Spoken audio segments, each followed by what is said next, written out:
Nous allons prendre nos Bibles pour lire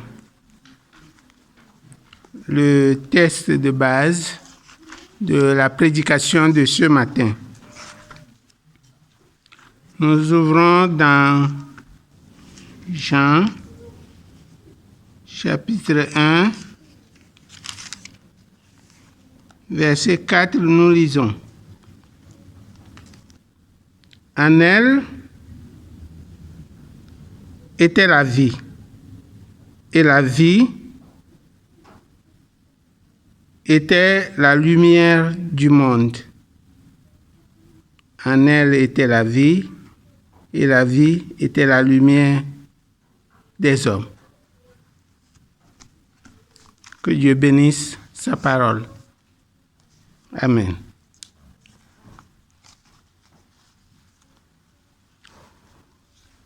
Nous avons, c'est le pasteur d'Acosta, Ebra, qui va nous donner la bonne parole ce matin. Nous l'écoutons.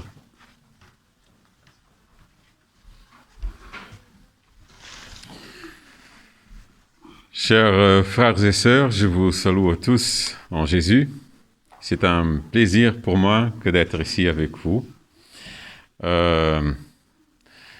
Je me suis informé et apparemment on peut enlever le masque pendant qu'on... Okay.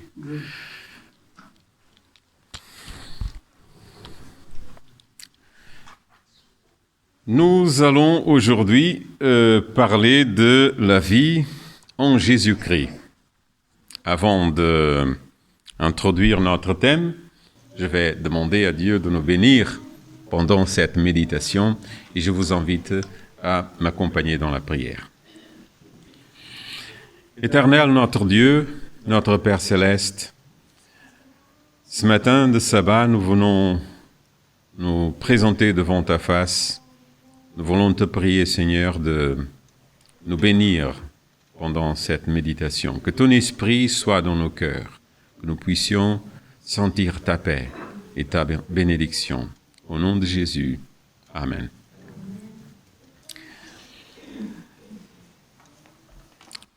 Pour introduire notre thème, je voudrais commencer par le début. Le commencement de l'infortune de l'être humain. Adam et Ève ont fait le mauvais choix.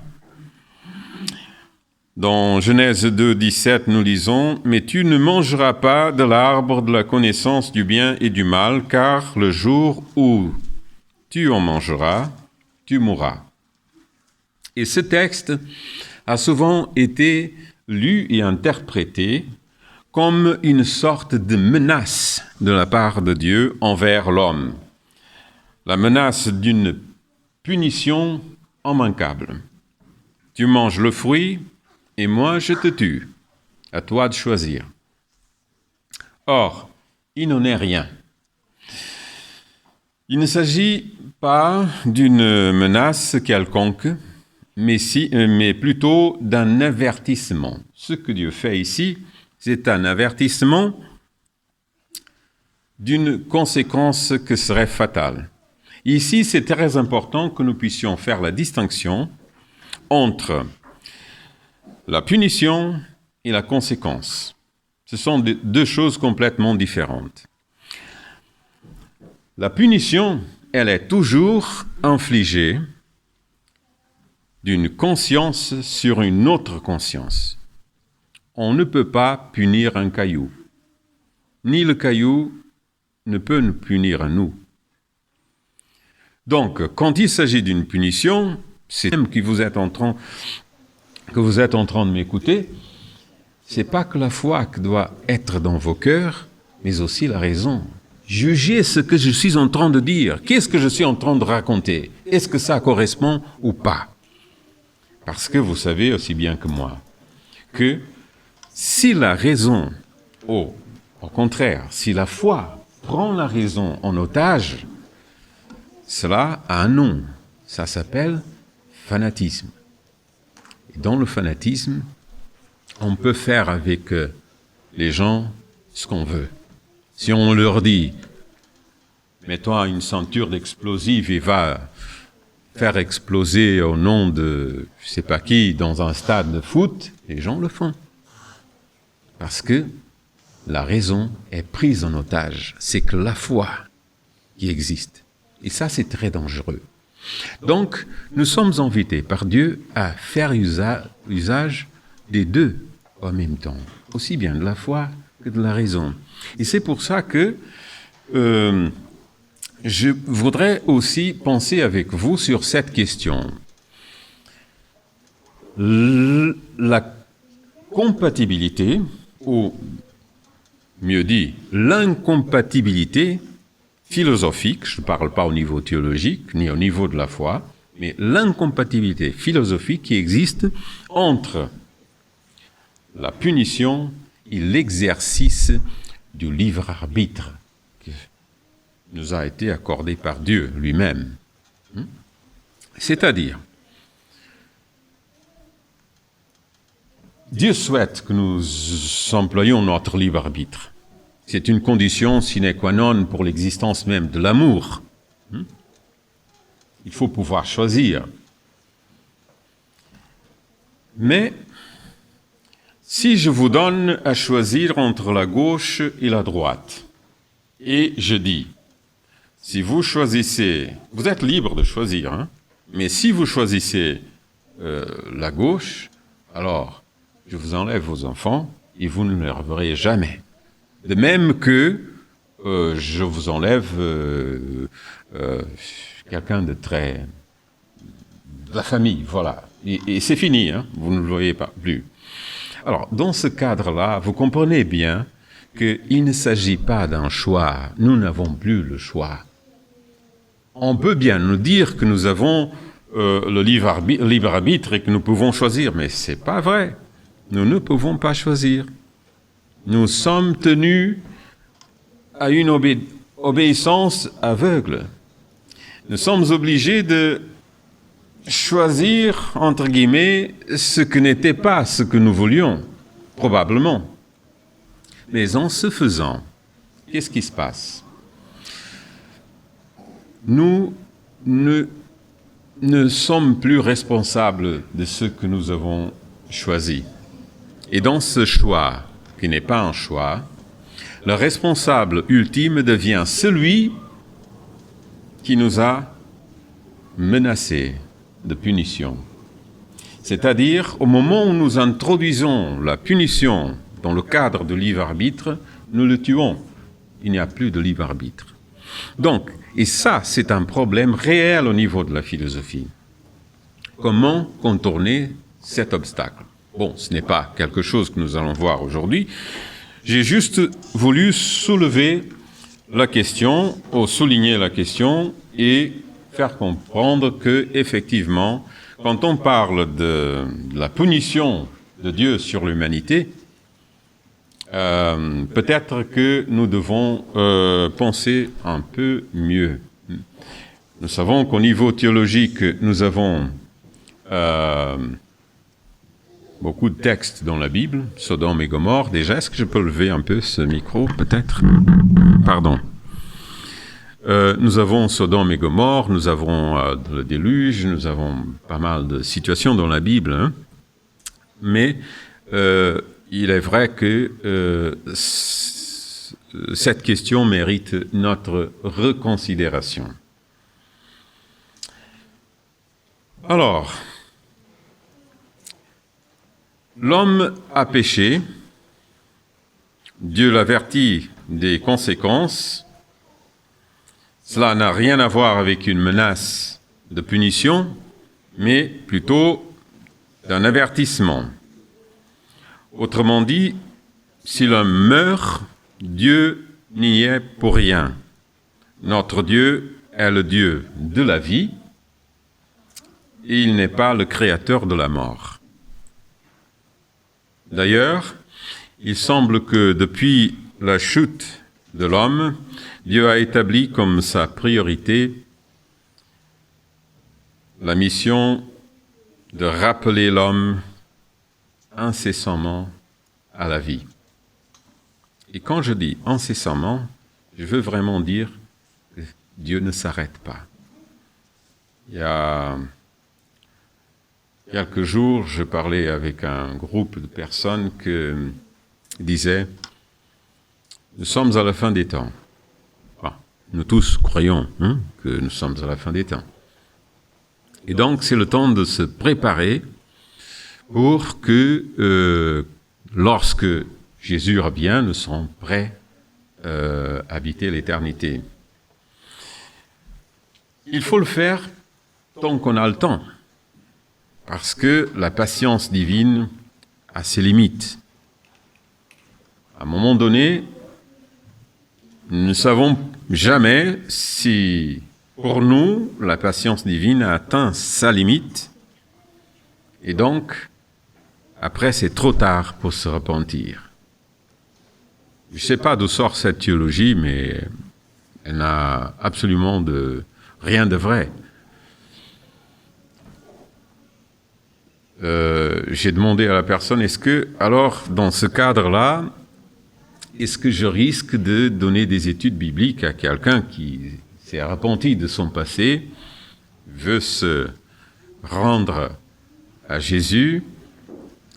Je fais les études bibliques, je baptise la personne, et la personne est membre d'église, très contente d'être à l'église, mais ni la personne ni moi-même, nous ne savons pas si cette personne s'est repentie trop tard.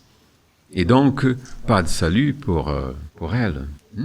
Quand est-ce que je sais si c'est fini la patience divine pour quelqu'un, ou si c'est encore le temps? Et donc, bien évidemment, les choses ne fonctionnent pas de la sorte. Tant que nous vivons, nous avons toujours la possibilité de nous repentir et de revenir à Dieu. Il nous reçoit toujours avec les bras ouverts, parce qu'il est intéressé. Il veut que nous vivons. Ça, c'est l'objectif primaire de Dieu. Alors, il y a effectivement un moment où c'est trop tard, que la repentance n'a aucun sens et ça ne change rien à notre destin. Et ce moment, c'est le moment où Jésus sera en train de revenir. Bien entendu, là, ce sera trop tard. Mais avant ça, nous avons toujours la possibilité de nous repentir. Une autre situation, c'est si la mort nous trouve.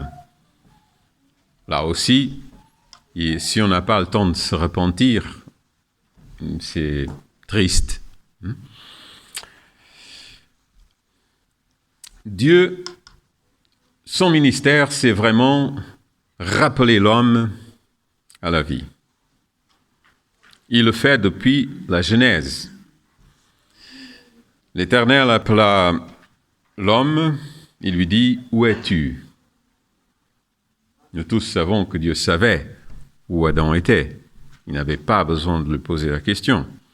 C'est donc une question rhétorique qui pousse Adam à prendre conscience de sa position spirituelle vis-à-vis de Dieu, plutôt que spatiale.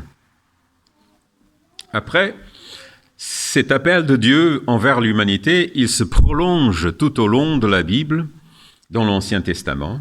Nous lisons Ésaïe, par exemple, 55, verset 3, « Prêtez oreille et venez à moi. Écoutez et votre âme vivra. » Prêtez oreille, c'est-à-dire écoutez mon appel. Et venez, ne restez pas là où vous êtes. Et votre âme vivra. C'est lui la source de notre vie. Jésus va lui dire d'une autre façon. Va le dire dans l'évangile de Jean, chapitre 10, verset 10. Jésus dit, « Le voleur ne vient que pour dérober, égorger et détruire. Moi, c'est-à-dire lui, Jésus, je suis venu afin que les brebis aient la vie et qu'elle soit dans l'abondance. C'est-à-dire la vie que Jésus nous propose, c'est pas juste une vie vide qui se termine et Jésus nous appelle à avoir une vie abondante. Une vie qui ne se termine jamais. Elle est vraiment abondante. Nous vivons dans ce monde peut-être une centaine d'années, pour ceux qui ont de la chance un peu plus, mais fait est que, comparé à l'éternité, notre vie n'est même pas visible dans l'échelle de l'existence. Une centaine d'années, c'est irrisoire, ça n'existe pas quand on parle d'éternité. Et c'est cette vie-là que Jésus va nous offrir. Cette abondance, c'est une abondance quantitative, bien évidemment, mais aussi qualitative. Il nous invite à venir à lui pour que nous abandonnions les choses qui nous séparent de lui qui est la vie. C'est-à-dire que, en nous appelant, Jésus nous appelle à un style de vie complètement différent. En lui, nous trouvons, par sa promesse, le repos. Et ce repos, finalement, c'est la fin d'un sentiment de culpabilité, engendré par nos péchés, bien entendu. Cette culpabilité, elle n'est pas innocente, parce qu'elle empoisonne notre corps et nos esprits aussi. C'est cette culpabilité, à travers cet empoisonnement, qui nous rend faibles et aussi malades. La culpabilité peut tuer. C'est cette culpabilité qui nous enlève la joie de vivre, la vraie joie qui se trouve uniquement en Jésus-Christ. Donc, nous pouvons suivre beaucoup de suggestions, mais si elles sont contraires au principe, la préservation même de la vie avec la qualité que Jésus nous propose, ces propositions, une fois accomplies, ne feront que engendrer en nous ce sentiment de culpabilité qui fonctionne comme un vrai poison pour le corps. Nous nous détruisons physique et spirituellement avec le péché. Par contre, Dieu est toujours avec ses bras ouverts pour nous recevoir. C'est ce que nous lisons dans la parabole du fils prodigue, au verset 21 du chapitre 15 de l'évangile de Luc.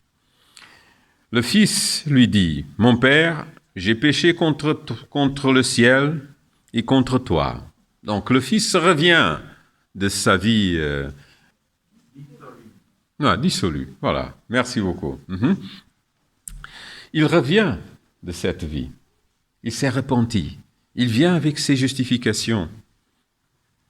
J'ai péché contre le ciel, contre toi. Je ne suis plus digne d'être appelé ton fils. Le Père sait tout ça, il n'a pas besoin.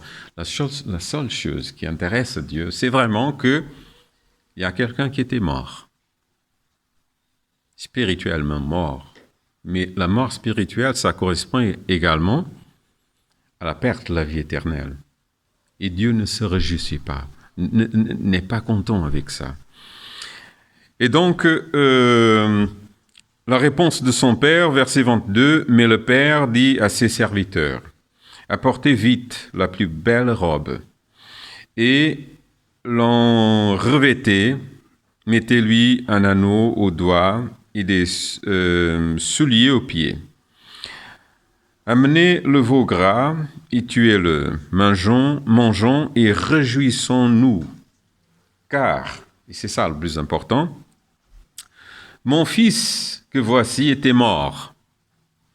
Il est revenu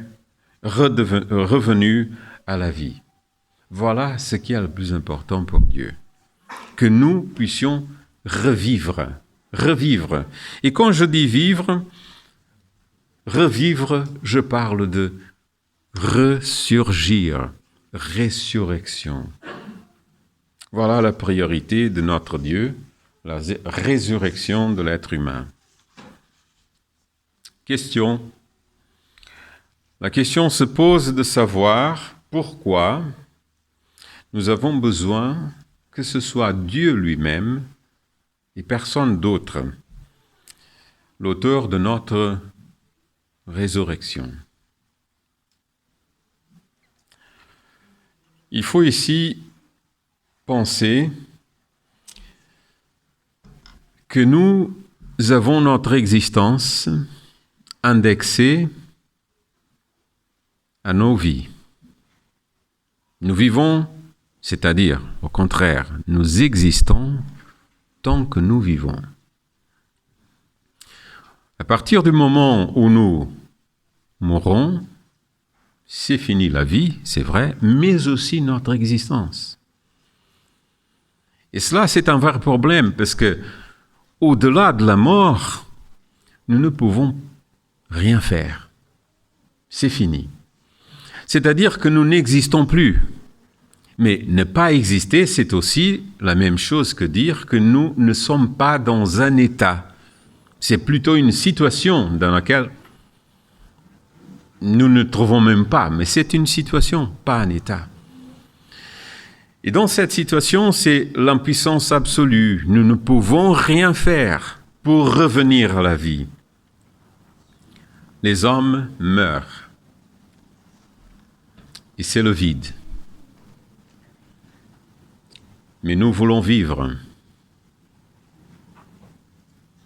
Et tous les hommes qui partent vers la mort, personne ne revient. Nous sommes impuissants.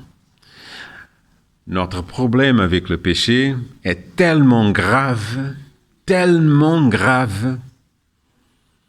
qu'il exige, en tant que solution, Dieu le Créateur lui-même. Pour résoudre ce problème, il devrait faire face à la mort, mais pas en tant que Dieu, en tant qu'homme.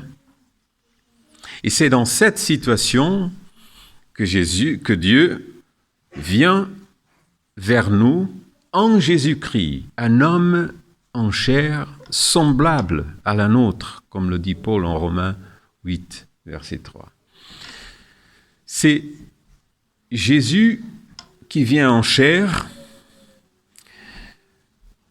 et qui ne permet pas que le péché rentre dans sa chair. Disons, c'est la seule chair humaine dans laquelle le péché n'a pas pu rentrer. Donc Jésus vainc le péché. Il est victorieux sur le péché. Et à travers cette victoire, il gagne pour l'humanité à laquelle il appartient quelque chose de spécial. C'est à travers, parfois nous disons, à travers la mort de Jésus à la croix, il nous donne le salut. Mais il faut nous rappeler qu'avant la crucifixion de Jésus, avant le Golgotha, il y a une trentaine d'années de vie exemplaire, exempte de péché, dans une victoire journalière sur le péché. Là où n'importe lequel de nous tomberait, Jésus savait que s'il cédait, nous étions perdus. Il ne pouvait pas se permettre de jouer avec le péché. Jésus, il nous sauve, oui, par la croix, mais aussi par sa vie exempte de péché. Cette vie de Jésus, c'est une déclaration universelle, comme le péché est indigne d'habiter dans la chair humaine. Il déclare de par sa victoire que la chair n'est pas mauvaise en soi, intrinsèquement mauvaise, car la sienne a vaincu. Dieu ne s'est pas trompé en faisant l'homme de chair. ce Dieu, il était nécessaire. Ce Jésus était nécessaire. Pourquoi? Parce que Dieu n'est pas comme l'homme. Son existence n'est pas indexée à sa vie. C'est-à-dire que Jésus, même s'il est mort sur la croix, il n'a pas cessé d'exister. Et ça, c'est un court-circuit dans nos têtes. On dit, mais attends, il est mort. Oui, il est mort. Mais il faut se rappeler que c'est lui le créateur de la vie. Il est avant la vie, Jésus. C'est-à-dire que la vie de Jésus peut s'éteindre. Ça n'affecte pas son existence. Il est éternel. Au commencement était la parole était avec Dieu. La parole était Dieu. C'est un commencement, le grec utilise un mot qui montre que c'est très, très, très, aussi longtemps qu'on veuille reculer. Si ce n'est pas suffisant, on peut reculer encore et encore. Et là, la parole était avec Dieu. C'est cette existence éternelle, ce créateur qui va produire la vie. Donc la vie apparaît après. Si elle part, ça n'affecte en rien notre Dieu. Il existe toujours. Et c'est parce qu'il ne cesse pas d'exister, même si la vie se termine, qu'il peut encore, au-delà de la vie, c'est-à-dire dans la mort, opérer notre salut. Et ce que Jésus va faire, c'est quelque chose que personne d'autre ne pouvait faire. Jésus va ouvrir la porte de la mort à partir de l'intérieur, où il n'y a que le vide. Mais il va ouvrir cette porte de manière victorieuse. Il ressuscite homme. Et il ouvre la porte et la possibilité pour chacun de nous de prendre la même voie. La porte n'est pas fermée, n'est plus fermée, elle est ouverte. Je vais vous lire une citation d'Ellen White par rapport à la résurrection de Jésus. J'en ai deux, mais je vais lire qu'une. Le temps avance. Page 787, paragraphe 1 du livre Jésus-Christ. Quand l'ange avait fait entendre sa voix puissante près du tombeau du Christ en disant « Ton Père t'appelle ». Le Sauveur était sorti du sépulcre grâce à la vie qu'il possédait en lui-même. Aucun de nous ne possède la vie en nous-mêmes. Elle nous est donnée. Mais lui, c'est le Créateur. Ainsi, se trouvait vérifier ces paroles. Je donne ma vie afin de la reprendre. J'ai le pouvoir de la donner et j'ai le pouvoir de la reprendre. Encore une fois, il n'y a que Dieu qui peut dire une chose pareille. Nous donnons notre vie, c'est fini. Hein. On ne récupère rien, hein. C'est fini. Mais Jésus pouvait le dire. Parce qu'encore une fois, au commencement, il était là. C'est lui qui a créé la vie.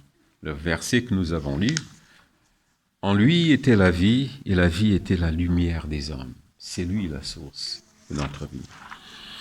Alors, ce texte lu, vous comprenez que Jésus, ce texte finalement, c'est la déclaration la plus élégante que je trouve dans toute la Bible par rapport à la divinité de Jésus-Christ. Ce texte atteste de ses propres paroles, les paroles de Jésus, sa divinité. Moi, je suis avant la vie. Et nous savons que le Créateur, c'est bien notre Dieu.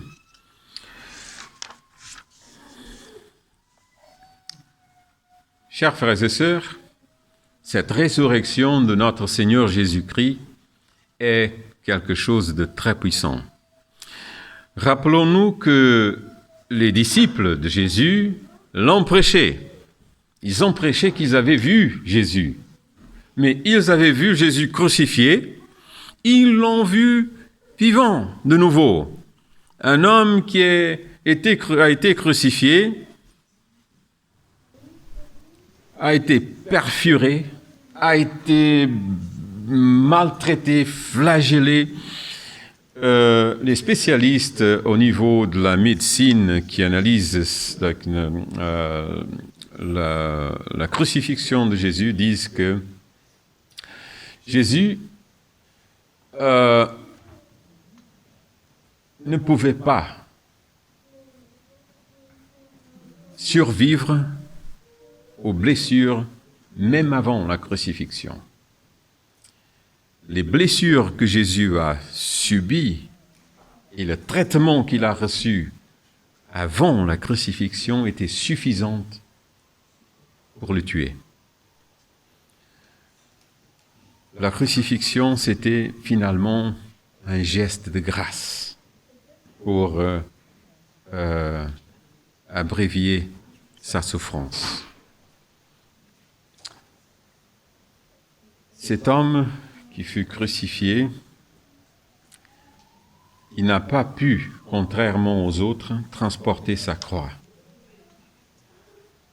La violence qui est tombée sur lui lui a rendu incapable de la transporter jusqu'au bout. Les autres l'ont fait, mais il ne pouvait plus.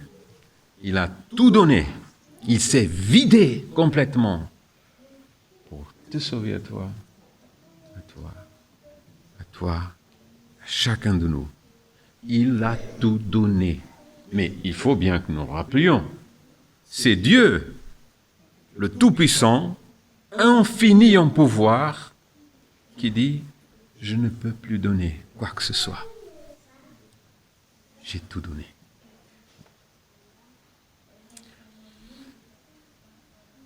Les disciples ont vu Jésus ressusciter. Ce Jésus n'était pas souffrant, n'était pas en train de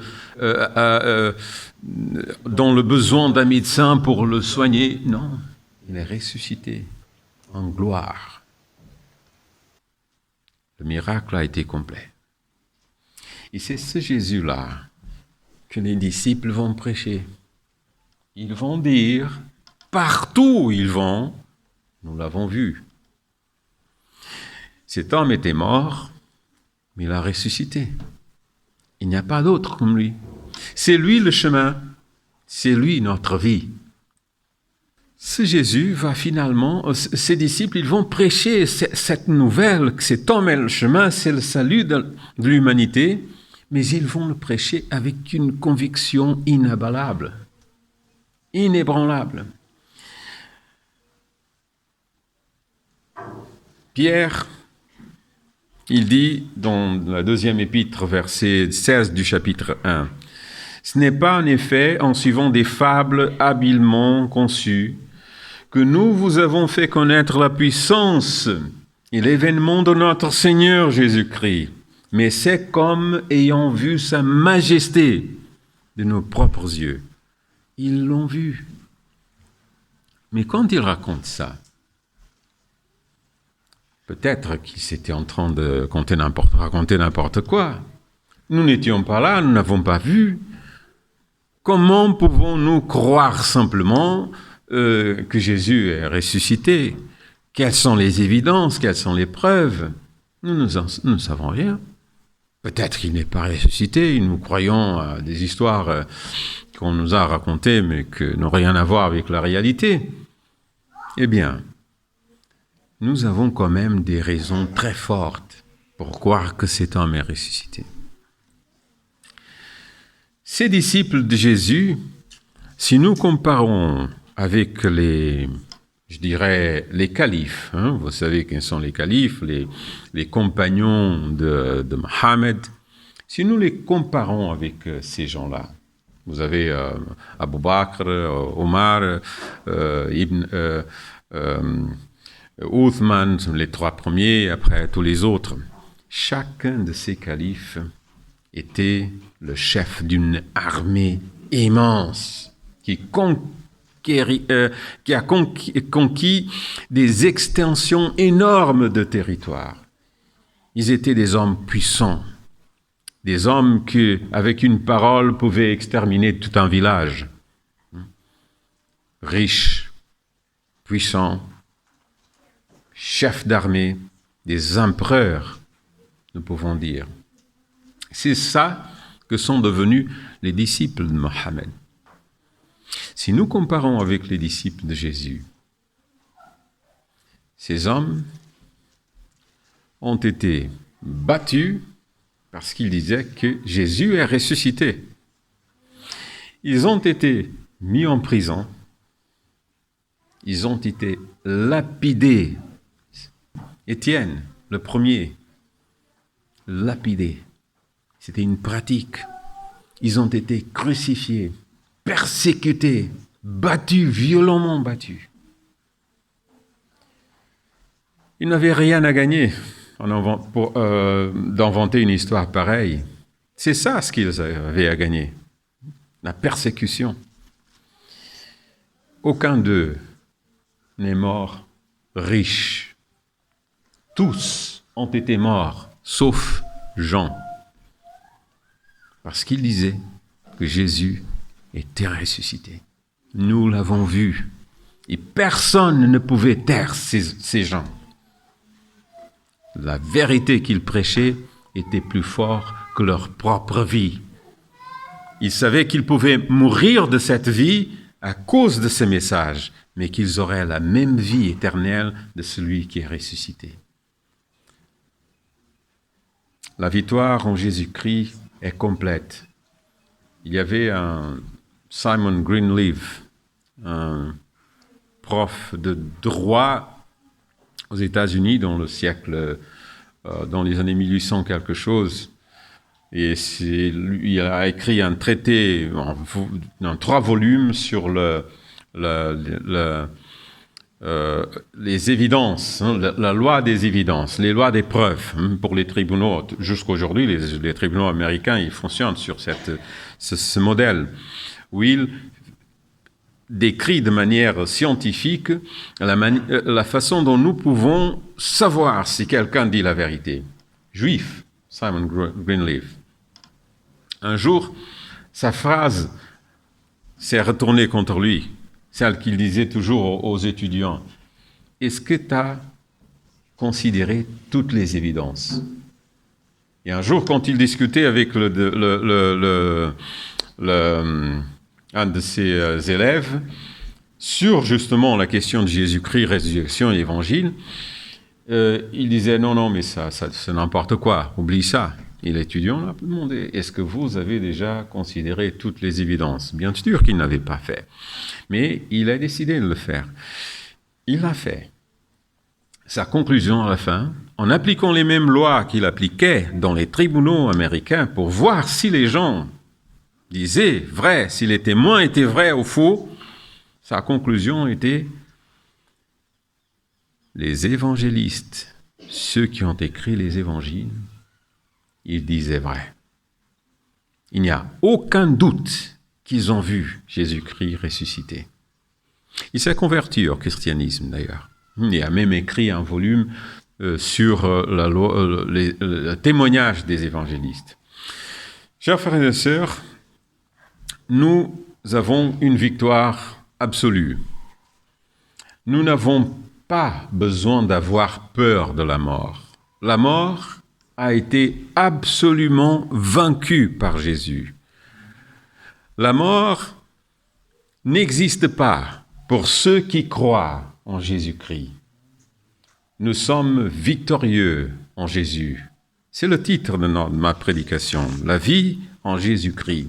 Il a tout fait, il a garanti la place dans la vie éternelle pour tous ceux qui l'acceptent et qui acceptent son sacrifice. Ça veut dire qu'ils ne sont pas arrogants au point de le mettre de côté et de penser que puisqu'on a un bon travail, une bonne maison, une bonne voiture, on a tout ce qu'il faut, j'ai pas besoin de Jésus. tous ceux qui vont à lui, il ne les jettera pas. Car il faut que le corps corruptible revête l'incorruptibilité et que ce corps mortel revête l'immortalité. Lorsque ce corps corruptible aura revêtu l'incorruptibilité et que ce corps mortel aurait revêtu l'immortalité, alors s'accomplira la parole qui est écrite. La mort a été engloutie dans la victoire de notre Seigneur Jésus-Christ. Donc,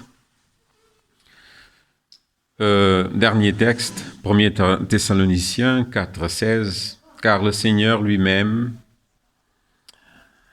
a un signal donné à la voix d'un archange et au son de la trompette de Dieu, descendra du ciel et les morts en Christ ressusciteront. Ça, c'est la vraie parole. Chers frères et sœurs, nous tous mourrons, les uns avant les autres, nous ne savons pas notre jour. Mais cet ennemi c'était la terreur dans le passé. C'est un Goliath, un géant sans effet sur nous. Notre victoire, elle est garantie. Poursuivons notre chemin avec Jésus en confiance. Vivons chaque jour dans cette invitation qu'il nous fait à venir à lui et à vivre en abondance. Abondance déjà dans ce monde au niveau de la qualité, en nous maintenant à l'écart du péché, en ne permettant pas que notre vie soit empoisonnée. Et croyons ferme à ses promesses, parce que le temps passe vite, il va venir nous chercher. Et un jour, dans l'éternité, nous tous, autour de la table, nous ferons une grande fête. Nous allons nous souvenir de nos visages, je pense. Ce sera comme une photo devant nous. Nous allons pouvoir ensemble fêter pendant l'éternité. Que le Seigneur nous accorde sa paix, sa protection. C'est mon souhait. Amen.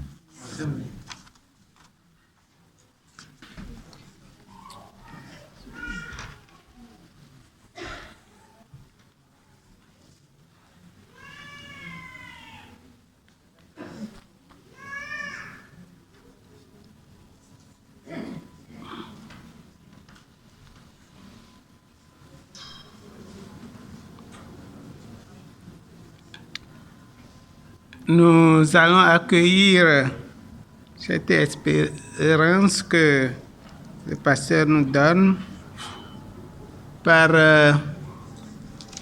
le cantique que nous allons chanter. Seigneur, attire.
Éternel notre Dieu, notre Père céleste, nous te remercions, Seigneur, pour ton invitation, cette invitation qui ne cesse, cette invitation qui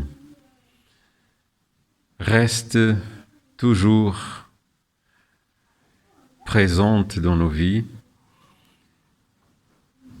cette invitation que tu étends à tout le monde, sans exception.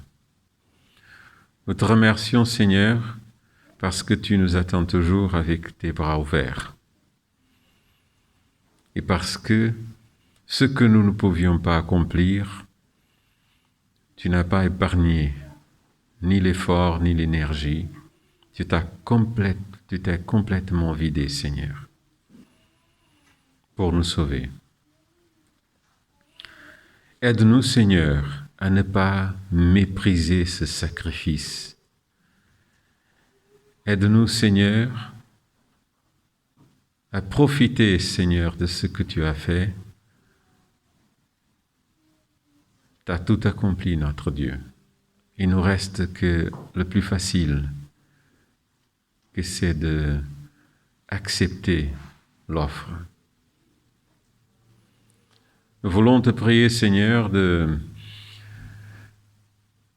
rester avec chacun de nous, avec chacun de nos frères et sœurs, les familles aussi qu'ils représentent, et d'une façon très spéciale avec ceux parmi nous qui sont malades, ceux qui n'ont pas pu venir aujourd'hui à l'église, que tu puisses, Seigneur, passer ta main guérissante sur eux et leur rétablir la santé.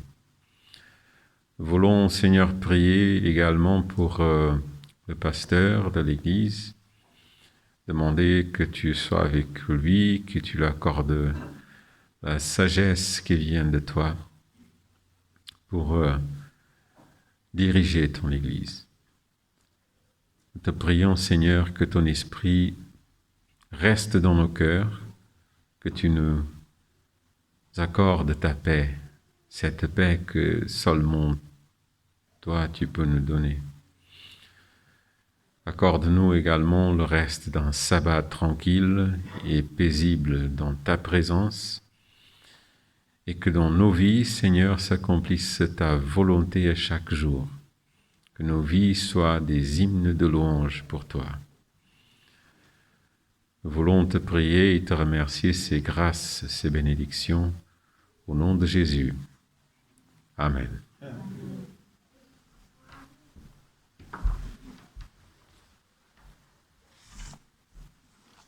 Nous allons maintenant chanter le cantique de fin, que la paix de Dieu.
recevrons la bénédiction en lisant dans 1 Thessaloniciens, chapitre 5, verset 23.